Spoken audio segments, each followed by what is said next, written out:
So I want to go down the list. I'm having fun Sure. if you don't mind. Oh, go for it, man. Okay, so And by the way, I'm not one of those people that hates plot spoilers. If you ask me something, I have okay, no problem disclosing it because I'd rather people be interested in what I'm doing. And if I write stories good enough, there's never going to be anything that spoils the plot enough plus, to turn plus people it's off. not like you're only limited to one appearance. You can always come back. Thank you. Yeah, yeah. So Diva. Mhm. So Diva obviously has to be a female. Mhm. So what is Diva's powers? So her power is she was subjected to a organic. How do I explain it? It's an organic living rubber, and the accident that gives her powers should have killed her, but she gets the ability to stretch and shapeshift. Okay. So, yep, and she has the ability to constrict. So her strength is in constricting, whereas most people's strength is in pushing. I wanted to give her power, but I wanted it to be limited to just constriction because the way she actually gets her power is they're manipulating these anacondas and they are trying to blend these anacondas with this organic rubber because this terrorist wants to use it to terrorize the world. And so basically, she ends up in the cage with this thing, and it's a whole crazy story. And so when this thing would have killed her, instead, she gets a transfer of its ability. So she has the ability to constrict with great strength and manipulate her body to stretch and to be a shapeshifter. Okay. So, Virtue. What is her story? okay, so Virtue has the ability to pass her molecules through almost any substance. So Like she can go through walls, okay. but she doesn't just pass through it. She can literally go into the wall and go through the molecules of the wall and come up off on the roof. Or like say she's trapped in a cave and she's being bombarded by 5 giant bears. She can go through the walls at the back of the cave and come out on the other side. So that's how she would escape. But Okay. she also has the ability to touch you. And as long as you're holding her hand, she can take you through, Okay. molecules, through walls, through rocks, through Now anything. I gotta Save ask, you. when she's traveling, does she have to hold her breath? No, Okay, because no. that Shadow Cat from the X-Men, Hmm. she could pass through walls as long as she could hold her breath, and I just love that limitation. Hmm. Like so she'll tell people like if she grabs somebody and she concentrates and takes them with them, she's like, oh, take a deep breath. You Hmm. know, I just love limitations on powers. Nope. Shrink. So I take it this guy can shrink. Yeah, Either yeah. that, So, either he's a shrink or he's a psychologist. no, he's not. He's not a psychologist. He's not a therapist. No, actually, click on him real quick. I want to see if you notice something. Who does he look like? Who does he look? The costume? No, the civilian I have version. no idea. Does he resemble Bruce Lee? Okay. Yeah, I gave him a slight resemblance to Bruce Lee because I love Bruce Lee. I've been into like mixed martial arts. Just never actually officially trained, but I've sparred with different martial artists and I've done different let's just say different things. So I love martial arts. I love UFC.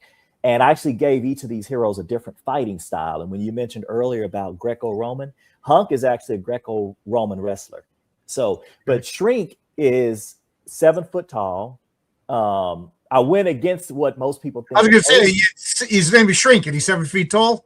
Well, that's it. So I wanted to go against the paradigm. Most people think, Asian people aren't tall, but actually there are very tall Asian people. So I made him a tall Asian that resembles Bruce Lee, and his power is to shrink from 7 foot down to 1 inch. It's funny that you said Asian. This you just reminded me of a story. But a couple of years ago at work, I got a piece of ceramic tile. I was chopping through a wall, and even though I had safety glasses on, a piece went in, and then I did what everybody does, but you shouldn't do. Is I went like this, took my glasses. Oh no! So I got rushed to the hospital. I had a brick splinter in my eye, and they couldn't take it out. Usually they use magnets and tweezers. Anyway, so as I'm in there, the nurse comes over, and I got to make my face big for a second. She looks in my eye and goes like this. No way. That's when I knew it was bad. So I was like, this is the orthopedic surgeon nurse who freaked out. And the tallest Asian man I've ever seen in the world came out. No way. And I just looked at him. I said, "Am I experiencing like delusions?" And he goes, "No, I'm that tall." Wow. So that's what you just reminded me of. Appropriate of nothing. Well, are you an NBA fan? You remember Yao Ming for the Houston Rockets? Yes. What was it? And Lin, and wasn't it Yao Jeremy Lin? Lin? Yeah, Jeremy Lin. Yeah, he was tall, but he was a guard. But there was also a guy who played for the Mavericks called Juan Juju. I don't know if you remember him, but Mark Cuban drafted him. Linsanity. Yeah, everybody was buying the T-shirts. Linsanity. Yeah. So that's cool. So he shrinks and he does martial arts. So let me ask you, if he's an inch tall, could he do body throws and stuff? So here's the thing. Yes and no. So he shrinks and he still has his strength, but it's still somewhat proportional to his size. But he can also shrink other things. So if he has all kind of tools that he'll shrink down and put in his like wristband. So that he's got hatchets that are his primary. Oh, so he can shrink other things too. Bring tools. Yes, he can shrink other things. Yeah, and as he shrinks them, and here's where you have to suspend your disbelief. As he shrinks them, their weight decreases, but as he shrinks, his strength decreases. So it's proportional, but it's still going to be super. Could he jump on my shoulder? And he's not a 200-pound man, or exactly? Okay, yeah, because I have a shrinking character. I didn't introduce him yet. His name is Little John, and he's a scientist, but he's an inch tall, and I didn't want to do like he jumps and punches stuff like this. He's an archer. He's playing on Little John, from Robin Hood. So he's a little. Basically, he shoots like toothpick-sized arrows at people, but he's super precise, and people don't notice him. Who's going to notice a little inch-tall archer? Yeah. Well, and the thing about it is this: if you have a character that's 7 foot that weighs 250 pounds, and you shrink him down to an inch, and he's still 250 pounds, it limits what kind of story you can write. If he shrinks down and then he flies on the back of a bird, then it makes sense because he's not 250 pounds. It DC's Adam. He controls his weight. You know what I mean? He controls his mass and everything. That's his superpowers. He could shrink, but he could, retain his weight or lose his. Whereas Ant-Man, he's less fantastic. But they both retain their full strength. Otherwise, they're kind of useless. You know, he hit with the strength of an ant. I didn't even notice. yeah. Multicultural representation. So is amphibian your favorite? Somebody said. Wow. Yeah. I was actually about to say, can you scroll up to amphibian? And it popped in. Yeah. Amphibian is actually leader of the team. Okay. So yeah, the one right there, yellow and black, dead center. Yeah. He's the leader of the team. And a lot of people point this out, but his name is Ryan Smith. Okay. So, and the reason is your self-insert. He is my absolute self-insert, unashamedly. And I did that though because it allows me to write stories where I put myself in his shoes, and as the leader of the team, it makes me relate to him. And he's what I would want to be if I were a superhero. He's a basketball player. He's a point guard for a team called the Dallas King Cobras. And so he's in Dallas, and so he is what I would want to be if I were a hero. So he's an underwater. So think about Aquaman. And if Aquaman could change his color and texture like an octopus, had, super strength like a shark or a whale, also had the suction cups of an octopus, okay, had the ability to swim through the water like a dolphin, but with the speed of a black marlin. Okay. That's amphibian. But he's got high tech. I think most underwater superheroes have to have super strength. Otherwise, they would get crushed by the pressure of the sea. I know it's fantasy, it's superheroes. We make up whatever rules we want, but I try to make a little bit of logic to it. Absolutely. So in order for I have a villain that I don't want to give his name away yet, but I have a submariner type guy that lives under the water. Of course, he's super strong. Otherwise, oh great, he could only go 30 or 40 feet before his lungs give out. That's a crummy guy. So super strength and underwater go hand in hand. Like, people don't give Aquaman the credit he deserves. He's Well, can I run something by you? Yeah, sure. So the difference with amphibian and Aquaman is that amphibian actually has the powers of these other animals transferred into him. So he's able to use those, but he's also brilliant. So he creates all these high-tech weapons. So one of the things that he can do, let's say there's a cruise and this cruise is going through the Bermuda Triangle and they capsize. Amphibian has oxygen pills that he can put in someone's mouth and the oxygen pill will burst and give them oxygen to get to the surface. So if he's got 30 people sinking underwater, he can swim around to all those people, put an oxygen pill in their mouth, attach a buoy to them, and it'll take them up to the surface. And so he's got a spear gun that is a high-tech spear gun. Amphibian's my favorite. I think that I'm calling it right now. That means Rosa has a crush on you since it's a self-instant. We got a love connection over here. Now watch, you're married to somebody else that I just started a fight. It's all in good fun. Don't get mad.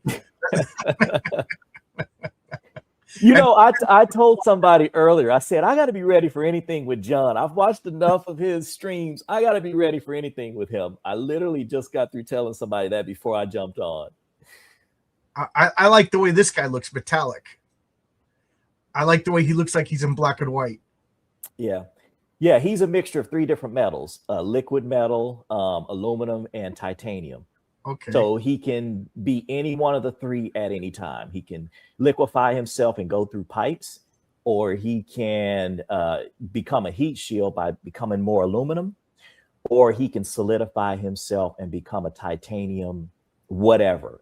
And he can also study the plans of a machine, and he can break himself into all the components, come back together and become that machine. Or he can turn his hand into a buzzsaw or a blade, or, you know, so he's the man. So okay. Yeah, I think he's my favorite design so far. Okay. But then again, I'm a sucker for the trench coat fedora kind of guy, you know. Mm-hmm. So Plastic the Drastic, you mentioned him before. What's his story? So he's actually a Hispanic character, Mexican character, and he's basically, think about Mr. Fantastic and Plastic Man. Okay. But add the component that he has a liquid plastic that's like shrink wrap. Okay. So he can shoot this liquid plastic and then solidify it. So he can grab things, he can wrap around somebody, he can shape shift, he can do all that stuff, but he can also shoot projectile liquid plastic. So he kind of reminds me if Plastic Man merged with Paste Pot Pete. Do you remember Paste Pot Pete, an old Fantastic Four villain? I don't remember. Paste Pot Pete is I'm the biggest fan of Paste Pot Pete, so I'm not making fun of you. I love Paste, but he was a guy. He had a pot, meaning like a bucket that he carried, and then the bucket had a hose on it, and he shot glue at people, and like they got enveloped. So think of it as a less elegant webbing or something like that. Yeah, and they made fun of him, and then later on he became the trapster. Yeah, but well, no, that's what he can actually do. Pete. Yeah, he can actually shoot a liquid plastic at you, and it mimics. Oh, think about it this way: Spider-Man, if he wants to secure you towards a wall, like he can shoot webbing and stick you to a wall. Yeah. Plastic the Drastic can do something similar with his plastic. He can encase you in plastic. Now, does he give you? I mean, are you going to suffocate? Like Well, you could, if he's threatening someone, he could use it that way. Or if if he needs to take you through water and he needs you to not drown, he can put you in a plastic encasement, take you through the tunnels, take you through the water, and then remove it from you. So he has control over what yes. Okay. Yeah, he can detach it and reabsorb it. Okay. And then what's the next one? The Ultimate Acrobat. So he is what I'm sorry? I said I like the way this guy looks too. Yeah. He is what you would get if you blended Spider-Man's athleticism with Daredevil's athleticism and then took it next level. So he can contort, he can flip, but he can also use this specific energy to freeze himself in any position. Okay. And he can use these energies as platforms to jump and flip and change direction in the air. Okay. Okay. Mm-hmm. So like minor Green Lantern ability? Not quite. Basically, what he's doing is solidifying this energy so he can use it to change direction in the air. Okay. So he could use it to like for leverage. Yes. Okay. Yeah. All right. Like, okay. I was gonna. I don't want to give away plot points in my comics. Okay. So we got Lyric over here. Oh, okay. All right. It looked different when it was small. Okay. All right, so I'll give you a little story on Lyric. Actually, when I first got into entertainment, it was because I wrote songs and did music and wrote poetry. And poetry was my first love. And so I always wanted to make a character that was a poet. And so his outfit, if you look at it, it's designed after a sheet of paper. It's white background with blue lines across. Oh yeah, it looks like a piece of loose leaf. Yeah, and he called himself Lyric because when he was young, he was suicidal, and his ability to write poetry saved him from killing himself. So when he becomes a superhero who saves people, he names himself Lyric, and he creates his costume based off of a sheet of paper. Now, and then, what's that? I said, now, does he talk in rhymes? He's actually a recording artist. He should rap as he talks. Well, he's a singer, a spoken word artist, and a rapper. So, but he's positive. He's not a gangster rapper. He does motivational. But here's like Etrigan the Demon. Not that he's a demon, but you know how he talks in rhymes.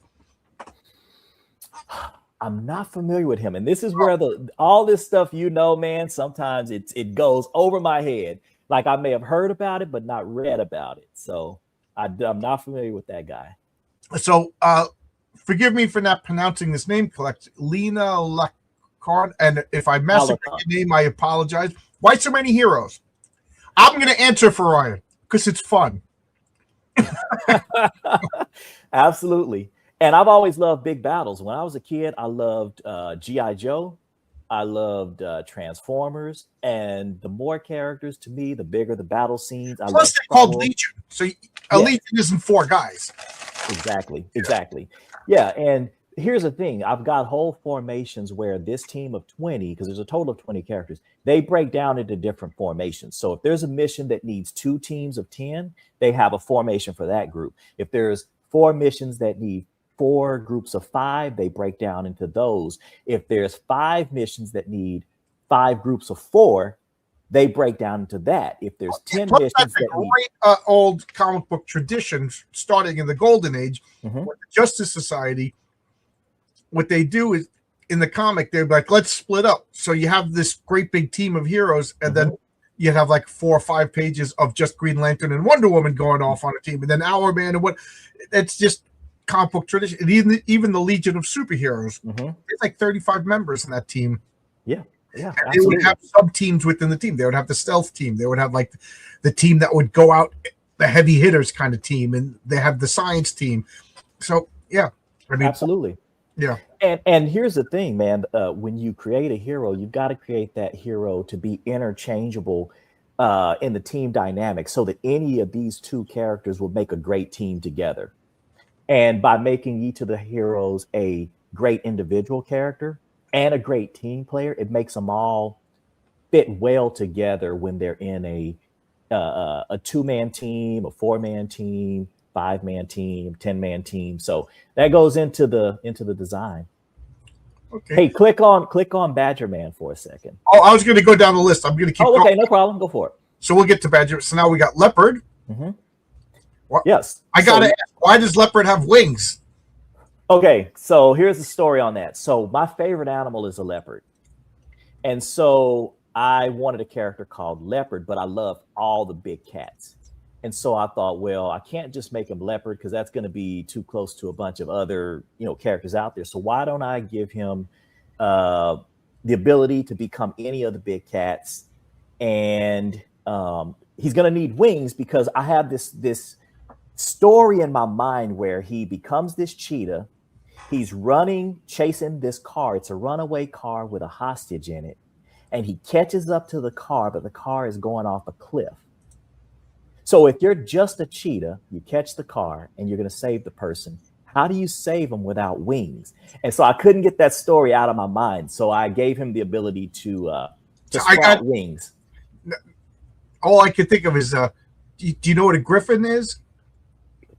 Griffin. Mythological creature. It's a lion, but it has eagle. Oh yeah. Actually, if you look in Revelation and Daniel, there are creatures like that in the Bible, Book of Revelation and Daniel.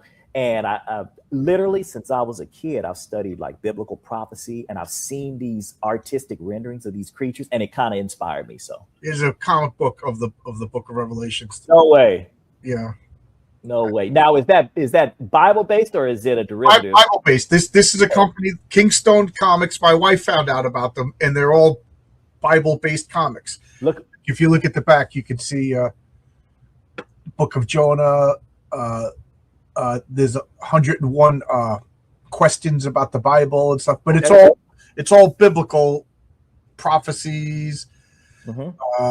I'm having difficulty reading tonight because it's dark right here, but this is so my wife left this, so I'm halfway reading that. The problem is it's literally the Book of Revelation, so it's not a story. Yeah, you know what I mean. It's hard to do. Yeah, so it's hard to read. What did you hold up? I saw that you held up something, but I didn't get a chance to see it. It's the Action Bible in comic book form. Yes, the Action. Who? What is the publisher house of that? What is the publisher? This is David Cook. It looks like. Okay, yeah, I know Chuck Dick Cook mentioned that, so that's something that's on my radar. I just don't have it yet. So we'll go through the list. We got a couple of questions. I want to go through the list. Oh, I love superheroes and their names and everything like that. So we got Oak Man. All right, so Oak Man, got a blonde white guy. Finally got a blonde white guy. Yes. So it's an integrated team, and so I've got 2 white characters, 2 Asian characters. I know. I'm just busting no, it's legitimate. I got 2 white characters, 2 Mexican characters, 2 Asian characters. The rest of the team so far is black, but I've also got 2 Jewish characters that I'm working on, and I've got some other 2 American Indian characters that are going to all be added to the team. So eventually, it'll be at least 2, a male and female of most of the majority cultures. So yeah. So I like this. This guy has plant-based powers and a chainsaw. Yeah.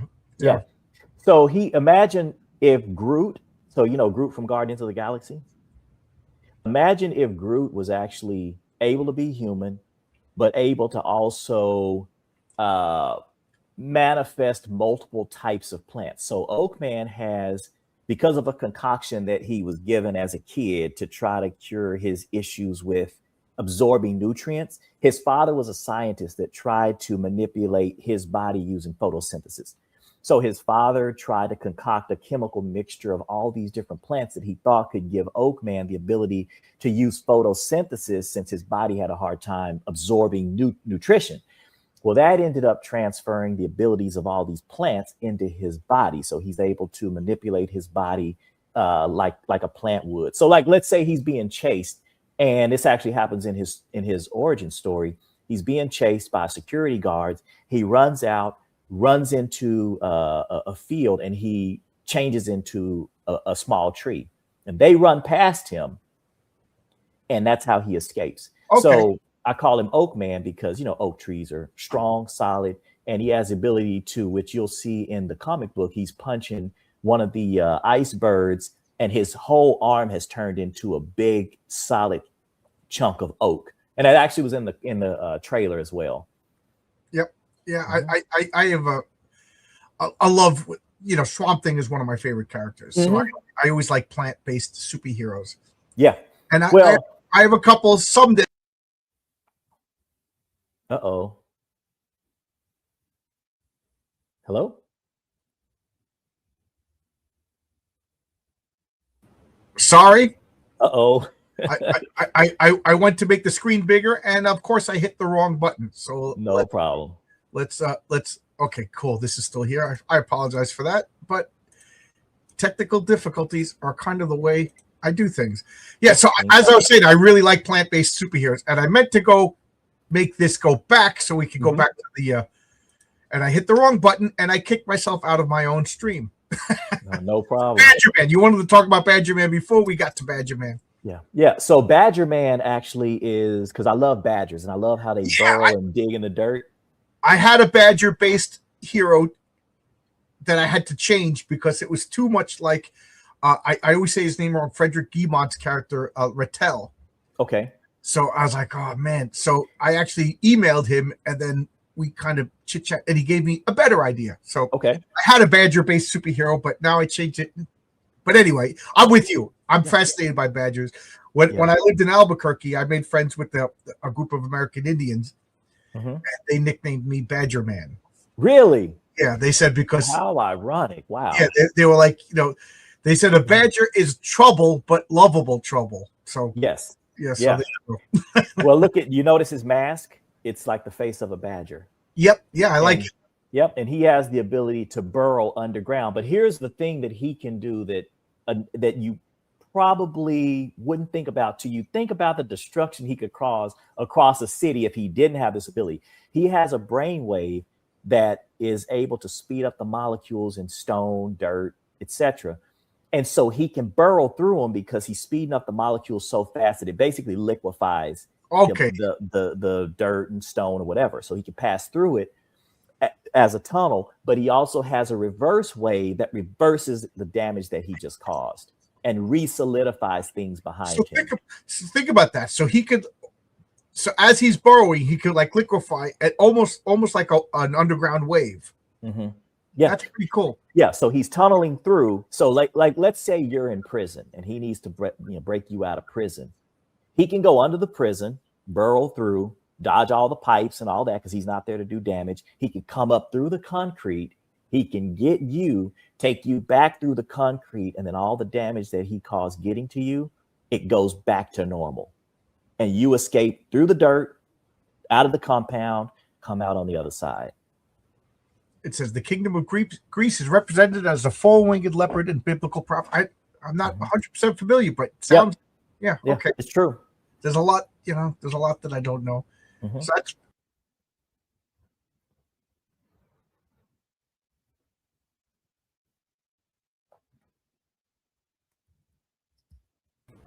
Did the same thing again. Did this freaking thing. Sorry about that. Well, that's what I get for having too many characters to. That's what I into. When I click back, I got to hit the tab. Yeah. But I'm hitting the wrong screen tab. So, okay. So I'm going back. There we go. Shadow Master. I like this. Okay. So Shadow Master is basically if you had Green Arrow, but Green Arrow had the ability to become intangible in at least 50% light reduction. So in shadows, that's exactly what I thought the powers were going to be. So this name is 100% spot on bullseye. Mm-hmm. And of course, he's got the high tech bows and arrows and all that, but he has the ability to ride shadows as well. Okay. So let's say he crawls underneath the car of some mafia guy. He can be intangible and ride the shadow of the bottom of that car to wherever the mafia guy's going, or a plane. He can ride under an airplane as long as he stays in the shadow. And I imagine he's hard to spot in darkness. Okay. I mean, I know everybody's got invisibility in darkness, but you know what I'm talking about. He literally can't be seen. Yeah, that's pretty cool. Now, does his bow become non-tangible with him, or does he goes through the wall and the bow just? Oops.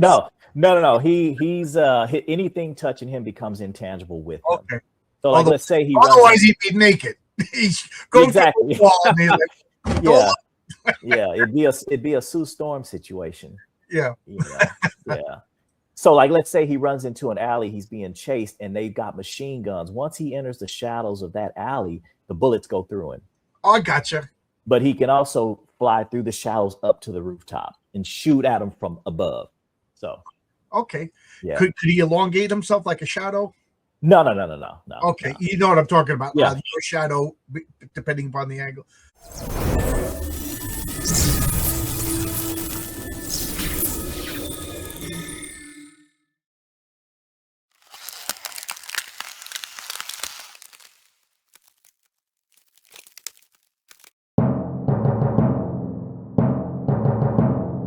A new, exciting team of superheroes has formed in Dallas, Texas. They are called Solo Legion.